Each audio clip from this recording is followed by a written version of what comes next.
گمراہیوں کی رات میں نور ہدا قرآن ہے۔ ایک دعا جو مسنون دعا ہے، مجھے نہیں پتا آپ میں سے کتنوں کو آتی ہے، لیکن آپ صلی اللہ علیہ وسلم کی صحیح حدیث سے دعا یہ نریشن سے موجود ہے، ابو داؤد میں موجود ہے، اور آپ صلی اللہ علیہ وسلم نے اس کو صبح شام پڑھنے کا کہا ہے۔ بعض دفعہ ہم سوچ رہے ہوتے ہیں نا، ہم اکثر پریشان رہتے ہیں کہ ہم کس دعا کو کس وقت پڑھیں، اور ہمیں بہت شوق ہوتا ہے کہ ہم ایسے میسیجز کو بہت آسانی سے فارورڈ کر دیتے ہیں جس میں یہ لکھا ہو کہ یہ دعا پڑھیں آپ کے 84 سال کے گناہ معاف ہو جائیں گے۔ اگر یہ بات اللہ کے رسول صلی اللہ علیہ وسلم نے بتائی ہے، ویل اینڈ گڈ، کیجئے فارورڈ۔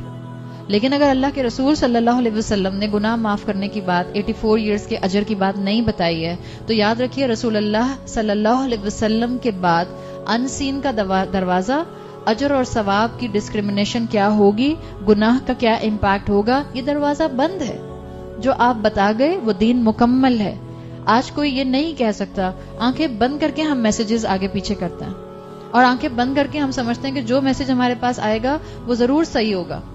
امام کعبہ نے یہ کہا کہ آپ یہ والی چیز اتنی مرتبہ پڑھ لیجئے اور صدقہ کر لیجئے، آپ کو 84 سال کا ثواب مل جائے گا۔ کیا امام کعبہ یا کسی بھی گرینڈ مفتی کے پاس اس چیز کی اتھارٹی ہے کہ وہ اپنے طور پر یہ بات بتا سکیں کہ یہ عمل کرنا اور یہ صدقہ کرنا آپ کو 84 سال کا ثواب دے گا، انٹل انلیس حدیث کی روشنی میں وہ بات نہیں بتائی جا رہی؟ اگر حدیث کی روشنی میں نہیں ہے تو پلیز اس طرح کی چیزوں سے اپنے آپ کو روکیے۔ میسج آتا ہے، ایک پولائٹ سا کائنڈ ورڈز کا میسج ان کو واپس کر دیجئے۔ اگر یہ حدیث سے ثابت ہے تو فارورڈ کیجئے، ورنہ برائے مہربانی نہ کیجئے، اور اگر حدیث سے ثابت ہے تو حدیث کا ریفرنس دیجئے۔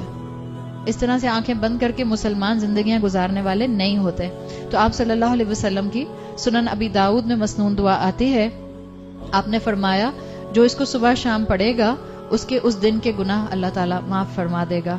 اور اس دعا کے اندر اللہ تعالیٰ کے رسول صلی اللہ علیہ وسلم نے ہمیں ان فرشتوں کو گواہ بنا کر دعا کرنے کا کہا ہے جو فرشتے اللہ کا عرش تھامے ہوئے ہیں۔ دعا میں آتا ہے اللہم انی اصبحت، اللہ میں نے صبح کی، اشہدو کا آپ کو گواہ بناتے ہوئے، و اشہدو حملۃ عرشک اور ان لوگوں کو، ان فرشتوں کو گواہ بناتے ہوئے جو آپ کا عرش تھامے ہوئے ہیں، و ملائکتا اور آپ کے فرشتوں کو۔ اس کا مطلب ہے دونوں طرح سے فرشتوں کو الگ سے کیٹیگرائز کیا گیا ہے۔ عرش تھامنے والے فرشتے الگ ہیں، باقی فرشتے الگ ہیں۔ وجمیع خلقک اور تمام مخلوقات کو میں گواہ بناتا ہوں، انک انت اللہ لا الہ الا انت، صرف آپ ہی اللہ ہیں، آپ کے علاوہ کوئی معبود نہیں ہے، وحدک لا شریک لک، آپ کے ساتھ کوئی شریک نہیں ہے، وان محمدا عبدک ورسولک اور آپ صلی اللہ علیہ وسلم محمد اللہ کے عبد اور رسول ہیں۔ دعا میں آتا ہے اللہم انی اصبحت، اللہ میں نے صبح کی، اشہدو کا آپ کو گواہ بناتے ہوئے، و اشہدو حملۃ عرشک اور ان لوگوں کو، ان فرشتوں کو گواہ بناتے ہوئے جو آپ کا عرش تھامے ہوئے ہیں، و ملائکتا اور آپ کے فرشتوں کو۔ اس کا مطلب ہے دونوں طرح سے فرشتوں کو الگ سے کیٹیگرائز کیا گیا ہے۔ عرش تھامنے والے فرشتے الگ ہیں، باقی فرشتے الگ ہیں۔